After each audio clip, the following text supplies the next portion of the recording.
Yang pertama ikhlas. Ini penting dan ini selalu diwasiatkan oleh salafus saleh untuk ikhlas. Selalu ikhlas. Dalam kita menuntut ilmu syar'i harus ikhlas. Tanpa keikhlasan maka kita tidak mendapatkan apa-apa. Dan syarat diterimanya amal dua. Yang pertama ikhlas, yang kedua ittiba. Ikhlas, dan kita harus berusaha bagaimana supaya kita ikhlas. Yang pertama mungkin kita sudah dapat ikhlas itu dengan menjauhkan segala macam perbuatan syirkun akbar, tidak menyembah kubur, tidak berdoa kepada selain Allah, tidak menyembelih kepada selain Allah dan yang lainnya. Mungkin kita sudah dapat yang pertama itu, yaitu kita menjauhkan perbuatan syirkun akbar. Tapi bagaimana kita bisa ikhlas menjauhkan syirkun asghar dari riya atau mengharapkan tujuan-tujuan tertentu dalam kita menuntut ilmu atau kita berdakwah? Itu untuk perhatikan, ikhlas ini penting, asasnya amal. Sebab Allah enggak memerintahkan melainkan untuk ikhlas. Wa ma umiru illa liya'budullaha mukhlishina lahud-din hunafa wa yuqimus salata wa yu'tuz zakata wa dzalika dinul qayyimah.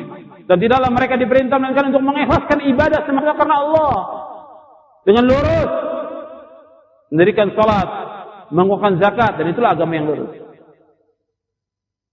Jadi harus ikhlas. Tanpa keikhlasan maka kita enggak akan dapat manfaat dari ilmu kita dan juga enggak akan mendapatkan ganjaran. Dalam seluruh amal itu harus ikhlas. Jangan sampai riya atau punya tujuan tertentu. Menuntut ilmu ada punya tujuan tertentu. Kalau orang menuntut ilmu tujuannya dia untuk mengharapkan sesuatu atau mendapatkan harta atau yang lainnya, maka enggak dapat apa-apa.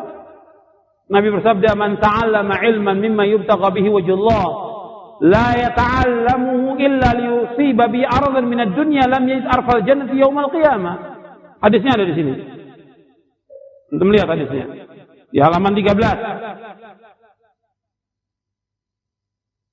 Man ta'allama 'ilman mimma yubtagha bihi wajhullah la yata'allamuhu illa liyusiba bi 'aradan min ad-dunya lam yajid arfal jannati yaumal qiyamah. Barang siapa yang menuntut ilmu syar'i yang semestinya ia lakukan untuk mencari wajah Allah dengan ikhlas, namun ia tidak melakukannya melainkan untuk mencari keuntungan duniawi, maka ia tidak akan mendapatkan harumnya surga pada hari kiamat. Hadis ini sahih riwayat Ahmad, Abu Daud, Ibnu Majah, Hakim, Ibnu Hibban dan yang lainnya. Sahabat Abu Hurairah. Jadi harus ikhlas. Dan kita harus ikhlas. Jangan merasa bahwa saya sudah ikhlas. Jangankan kita para ulama terdahulu itu terus introspeksi, saya ini sudah ikhlas atau belum. Sampai ada seorang ulama yang bernama Hisham Ad-Dustuwai.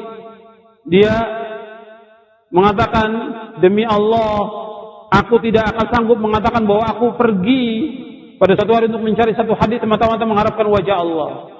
Imam Az-Zahabi rahimahullah mengatakan, mengomentari perkataan beliau, demi Allah, tidak juga aku. Itu di halaman 16 di atas. Hisham Ad-Dustuwai yang wafat tahun 152 Hijriah. Demi Allah, saya tidak mengatakan setiap saya nuntut ilmu ini ikhlas karena Allah. Betul-betul dijaga hatinya, dia betul, dia niatnya ikhlas, tapi tidak pernah mengatakan saya ikhlas. Dia berusaha untuk ikhlas, tapi dia tidak mengatakan dirinya ikhlas. Kata Imam Zahabi dalam Sirah Alamin Nubala, wallahi wala ana, wallahi wala ana. Imam Zahabi, demi Allah, begitu juga saya tidak mengatakan saya sudah ikhlas. Jadi ikhlas ini mahal, maka berusaha kita untuk ikhlas semata-mata karena Allah Subhanahu Wa Taala. Sebab orang yang tidak ikhlas dalam dia belajar, dalam menuntut ilmu, dalam membaca Al-Quran, dalam dia sedekah atau infak, atau dia berjihad, kalau dia tidak ikhlas, yang pertama kali dipanaskan api neraka untuk mereka.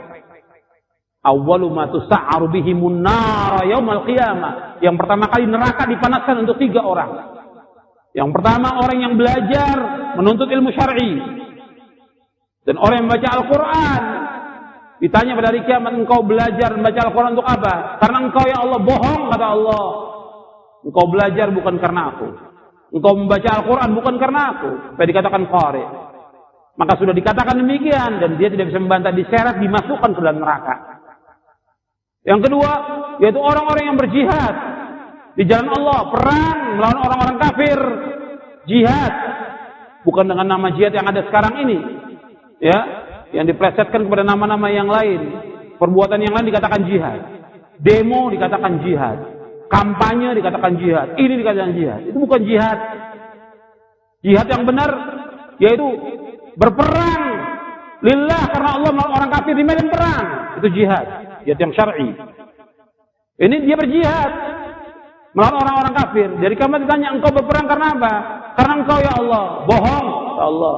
Engkau berperang supaya engkau dikatakan orang yang pemberani, pahlawan atau yang lainnya. Sudah dikatakan demikian, dan dia tidak bisa membantah, diseret, dimasukkan ke dalam neraka. Kemudian yang ketiga, orang-orang yang banyak sedekah, banyak infak. Di mana ada tempat untuk sedekah, dia sedekahkan, dia infakkan. Allah tanya pada hari kiamat nanti, engkau sedekah, engkau infak untuk apa? Karena engkau ya Allah. Bohong, kata Allah. Engkau sedekah, engkau infak, supaya dikatakan engkau orang yang dermawan, orang yang khair, orang yang baik, orang yang dermawan. Allah sudah mengatakan demikian, dan dia tidak bisa membantah, diseret, dimasukkan ke neraka. Ini faktornya apa di sini? Ria, bukan ikhlas karena Allah. Makanya ikhlas ini sangat penting. Antum menuntut ilmu, antum belajar, antum membaca Al-Quran, antum berdakwah, semuanya harus ikhlas karena Allah SWT. Ikhlas. Jangan karena ingin dikenal oleh orang, karena ingin dipuji, jangan. Karena ingin disanjung, atau karena ingin mengharapkan dunia. Itu juga termasuk yang tercela. Oh, yang mengharapkan dunia. Tujuan kita adalah akhirat, bukan dunia. Dunia ini enggak ada arti apa-apa. Antum ingat, dunia ini lebih jelek daripada bangkai kambing, kata Rasulullah. Dunia ini lebih jelek dari bangkai kambing. Ya, Nabi pernah melewati seekor kambing yang telinganya kecil. Kemudian kata Nabi kepada sahabat, siapa di antara kalian yang mau kambing ini? Ya Rasulullah, dia sudah jadi bangkai. Kalau seandainya hidup, kami nggak akan mau beli. Karena apa? Cacat telinganya. Apalagi dia sudah jadi bangkai. Kata Rasulullah, dunia ini lebih jelek daripada bangkai kambing. Makanya kata para ulama, orang yang mengejar dunia, mereka adalah anjing. Dunia ini, ad-dunya jifah wa tullabu hakilab. Ad-dunya jifah. Dunia ini bangkai. Dan orang yang mencari dunia, sibuk dengan dunia, kata para ulama apa? Kilab, anjing. Makanya antum perhatikan, kita wajib mencari nafkah, tapi jangan kita terus-menerus disibukkan oleh dunia. Kita harus pandai-pandai mengatur waktu. Dan harus ikhlas karena Allah dalam kita beramal, bukan karena dunia. Dalam menuntut ilmu, dalam mengamalkan ilmu, dan juga dalam mendakwahkan ilmu ini ikhlas karena Allah Taala. Memang berat ikhlas ini, tapi harus kita melawan niat kita. Makanya dikatakan oleh Imam Sufyan Ats-Tsauri, "Ma'alajtu syai'an ashadda 'alayya min niyyati." Tidak ada sesuatu yang paling berat yang aku lawan dengan niatku. Karena apa? Tataqallabu 'alayya. Berbolak-balik. Dia sudah ikhlas, timbul setan, bisikan lagi supaya tidak ikhlas. Maka harus betul-betul kita ikhlas karena Allah Subhanahu wa taala. Ini yang pertama, yaitu ikhlas. Sebab amal-amal tergantung dari niatnya, dan Allah akan terima tergantung dari niatnya. Innamal a'malu binniyat wa innamal likulli imrin ma nawa.